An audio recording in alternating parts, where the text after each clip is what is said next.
Em nome do Senhor Jesus, o nosso Salvador. Amém. Uma semana depois da véspera de Natal, cá estamos nós, em mais uma véspera, agora de Ano Novo. Desde que eu me conheço por gente, o fim de ano sempre é marcado por uma retrospectiva. Os programas de TV separam as principais notícias que impactaram o Brasil e o mundo. Nós olhamos para aquilo que aconteceu de bom e de ruim ao longo do ano. Além disso, tem uma música do ano que eu nasci, de 1995, que ela ainda é tocada em muitos lugares. E ela diz assim: então é Natal que você fez, o ano termina e nasce outra vez, né? Evocando a ideia de nós analisarmos o que nós fizemos ou deixamos de fazer até o presente momento. Sejam as coisas boas, sejam as coisas ruins. Como é que foi o 2023 de vocês? O que vocês fizeram nesse ano? Só com essas duas perguntas, nós poderíamos escrever livros e mais livros com as histórias que seriam contadas. Há quase 2000 anos, o evangelista Lucas também fez uma retrospectiva. Mas o seu intuito não era falar a respeito do ano que passou ou sobre ele mesmo. A sua intenção era falar sobre a vida e a obra de Jesus. E ele diz que fez isso de uma forma investigativa, com uma exposição ordenada dos fatos, mostrando quando e onde eles aconteceram.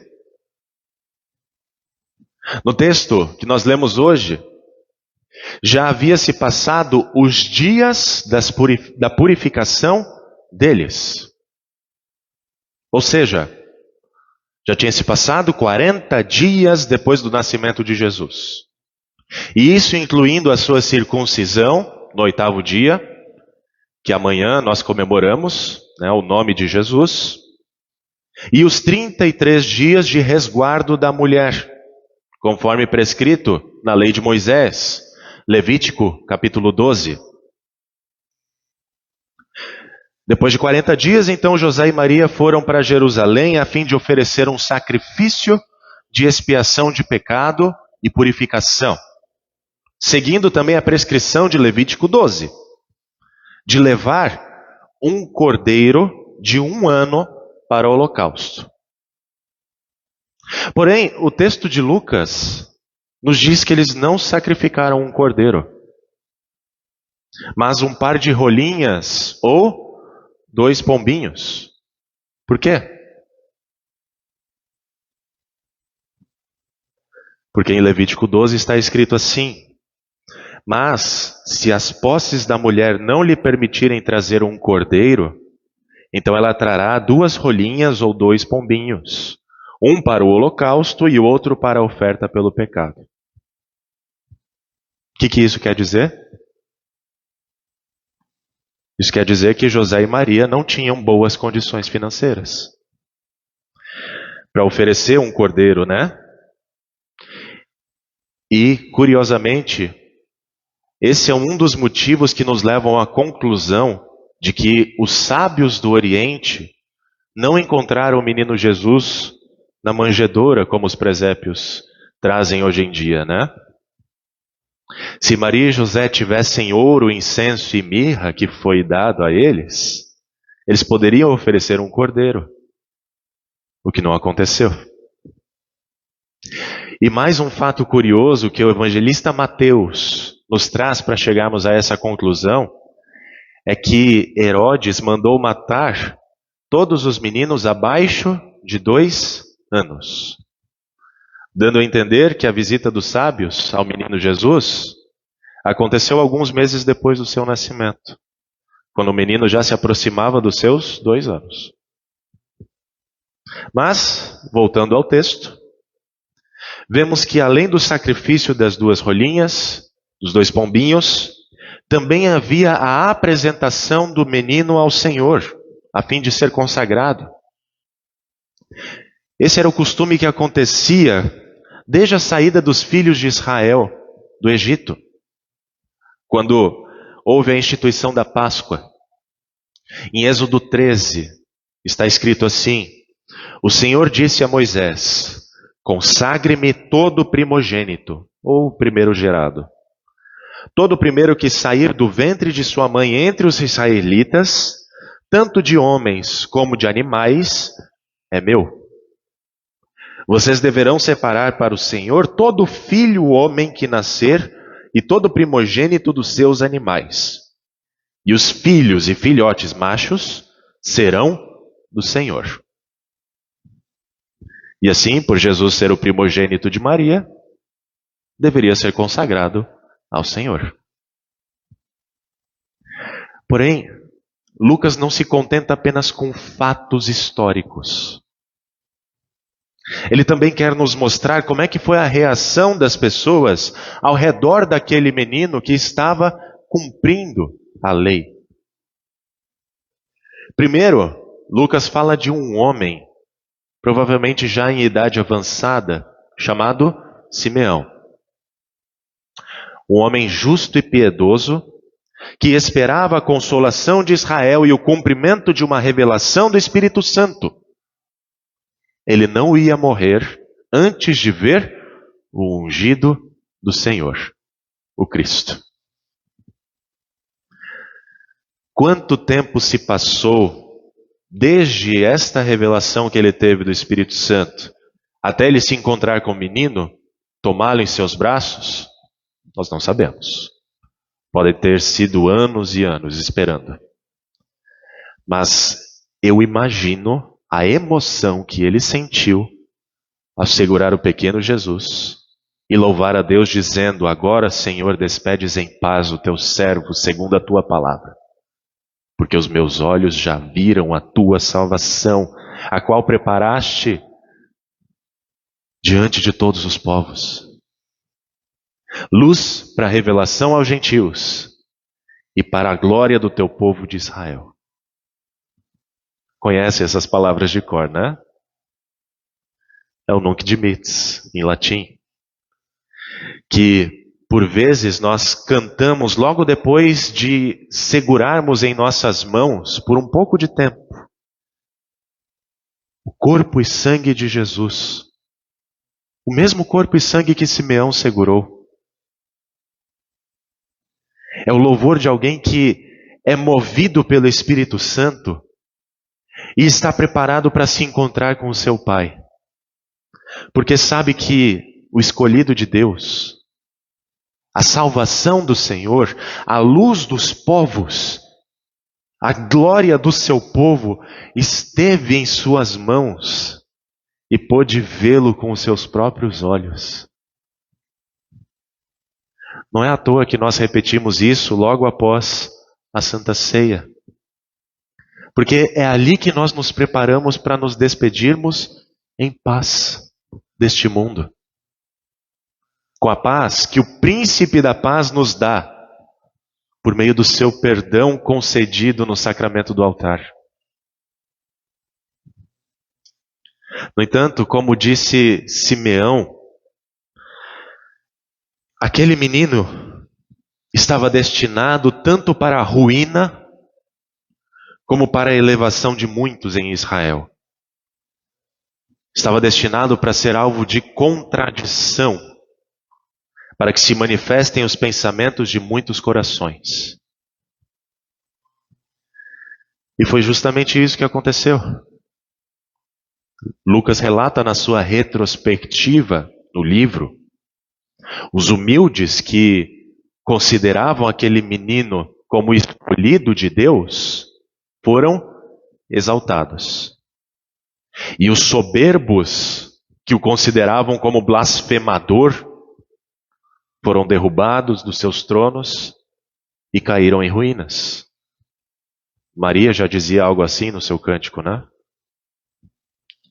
Em outras palavras, os que creram em Jesus foram salvos, receberam a redenção de Israel, e os que não creram, pereceram. quanto à espada que atravessaria a alma de Maria, profetizada por Simeão, nada mais era do que a dor de ver o seu filho, aquele recém-nascido, sendo crucificado e suportando todo o sofrimento por causa dos pecados do mundo inteiro, os meus e os seus, para tornar o nosso corpo mortal em imortal com a sua ressurreição.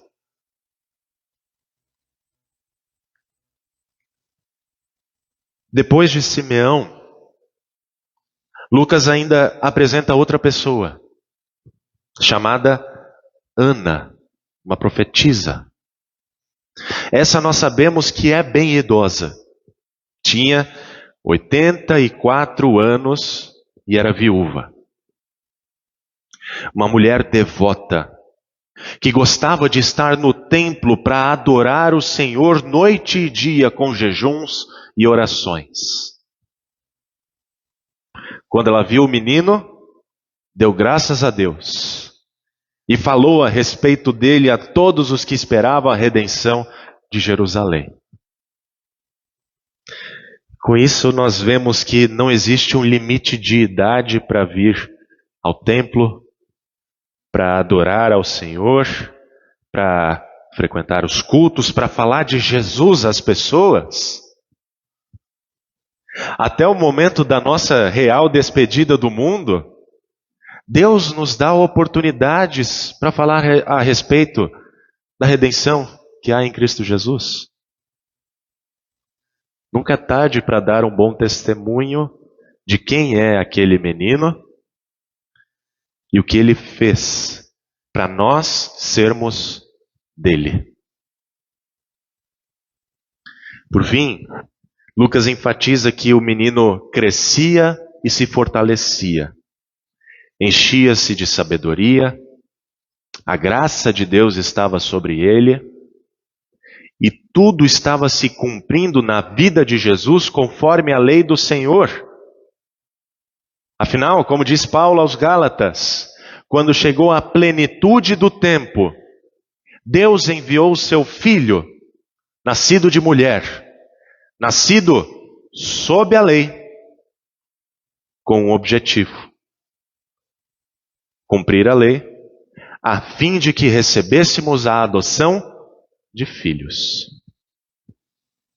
O Filho de Deus se tornou filho do homem, para que nós, filhos dos homens, nos tornássemos filhos de Deus pelo seu perfeito cumprimento da lei.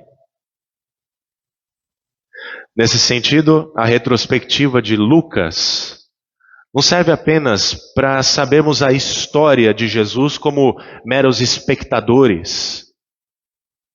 O relato do evangelista serve como um convite para reconhecermos que Jesus viveu a nossa história e fez o que eu e vocês não podíamos fazer. Então é Natal e o que você fez, na verdade, deveria ser cantado. Então é Natal o que Jesus fez por você. E a resposta é simples. Ele me tornou herdeiro de Deus, por fazer em meu lugar o que eu não podia fazer, me redimir do pecado, me libertar de Satanás, me livrar do inferno. Essa é a notícia que não pode faltar em nenhuma retrospectiva. Infelizmente nós sabemos, aliás, nós não sabemos de todos os fatos que aconteceram ao longo da vida de Jesus aqui no mundo.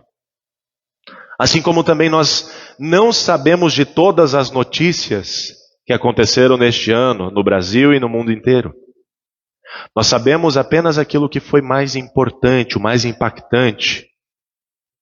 Porque, como disse o evangelista João, se tudo fosse escrito, não caberiam os livros nem no mundo inteiro. O que foi registrado a respeito de Jesus é para que nós creiamos que o Cristo do Senhor é o menino Jesus, o Filho de Deus. E para que crendo nele, tenhamos vida em seu nome. Porém, isso não quer dizer que o que não foi registrado não seja importante. Tem muita coisa que numa retrospectiva fica de fora, simplesmente por não lembrarmos ou por acharmos que não é necessário registrar. Mas ainda assim, elas não deixam de ser importantes. E para exemplificar, eu vou contar uma pequena história. Certa vez, um homem que estava afastado há muitos anos da igreja foi visitado por um pastor recém-chegado na região. Perguntado pelo pastor o porquê de ele não querer ir mais para os cultos, ele respondeu assim: olha, pastor, se a gente fizer uma conta rápida, eu frequentava os cultos uma vez por semana, o que dava 4 cultos por mês. Por ano eram mais ou menos 48 cultos. Eu passei 50 anos da minha vida na mesma igreja, o que dá mais ou menos 2.400 cultos. Se em cada culto eu ouvia um sermão, foram 2.400 sermões que eu ouvi. Destes eu consigo me lembrar de um ou outro. Os outros eu simplesmente não me lembro. Por isso eu cheguei à conclusão de que eu estava perdendo meu tempo ouvindo as pregações e o pastor está perdendo o tempo dele preparando os sermões. O pastor, então, ouvindo atentamente, perguntou àquele senhor: o senhor é casado, não é? Sim, há 30 anos, respondeu ele. Então vamos fazer uma rápida conta. Suponhamos que a esposa do Senhor faça um prato de comida todo dia. Em um ano, tirando as vezes que vocês não almoçam em casa, ou não jantam em casa, saem para comer fora, seriam mais ou menos 300 refeições que a sua esposa preparou para vocês. Durante esses 30 anos, foram 9.000 refeições preparadas.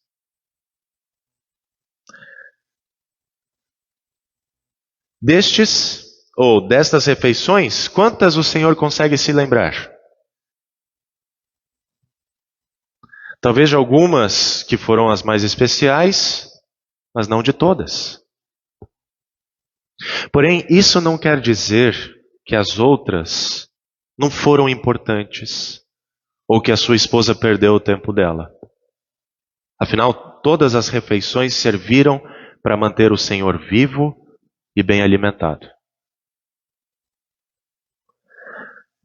Meus queridos, se eu perguntasse para vocês quantas vezes vocês vieram aos cultos neste ano, vocês saberiam responder com exatidão?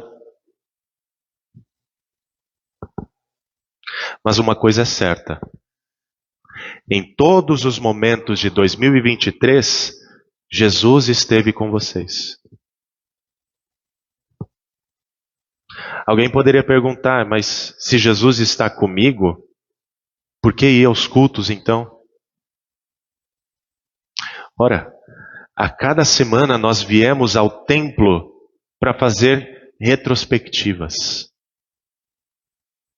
Primeiro, fazemos uma retrospectiva da nossa vida diante de Deus, ao lembrarmos dos nossos pecados e confessarmos a Ele. Recebermos o perdão de Deus publicamente. Depois nós fazemos uma retrospectiva das ações de Deus em favor do seu povo.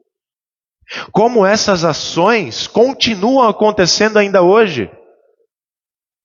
Conosco, o povo de Deus. E como elas continuarão acontecendo até o fim deste mundo. Isso para que nós sejamos alimentados em nossa fé batismal. Em seguida, nós recordamos a ação de Jesus em dar o seu corpo e derramar o seu sangue para fazer uma nova aliança com o povo de Deus, para nos perdoar de maneira pessoal, particular, a fim de o recebermos com fé em, com e sob o pão e o vinho na Santa Ceia. Isso é viver o Evangelho. Aquele que se diz cristão e não vive isso, tem alguma coisa de errado. E para nós não nos esquecermos disso, Deus preservou servos fiéis.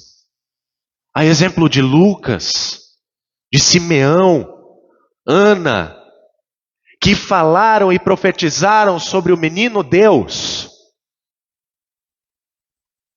Esses servos permanecem ainda hoje, porque o louvor do Senhor permanece para sempre, afirma o salmista. E estes servos são incumbidos de fazer uma retrospectiva a cada culto, a cada mensagem, a fim de que os fatos e a notícia da salvação cheguem aos ouvidos de todos, especialmente para o povo de Deus, para que seja alimentado com a sua palavra. E tudo isso só é possível pelo poder do Espírito Santo, que move pessoas a escrever, a profetizar, a cantar louvores, a ensinar as grandes coisas, as grandes obras do Senhor. Se estamos aqui, é porque nós fomos movidos pelo Espírito Santo, assim como Simeão e Ana foram movidos, para se encontrarem com o menino Jesus. Nós estamos aqui para nos encontrarmos com o mesmo Jesus.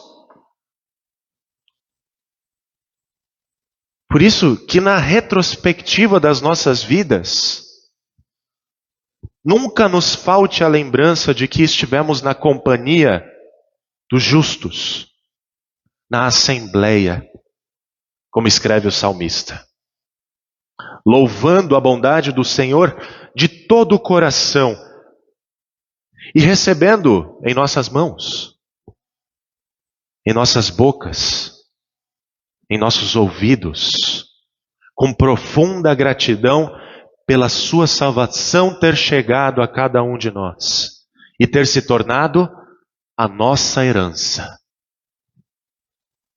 E que pela sua bondade possamos estar muitas vezes reunidos nesta casa no próximo ano, para vermos com os olhos da fé a salvação de Deus acontecendo em nossas vidas, até a nossa despedida deste mundo. Vem, Senhor Jesus. Amém.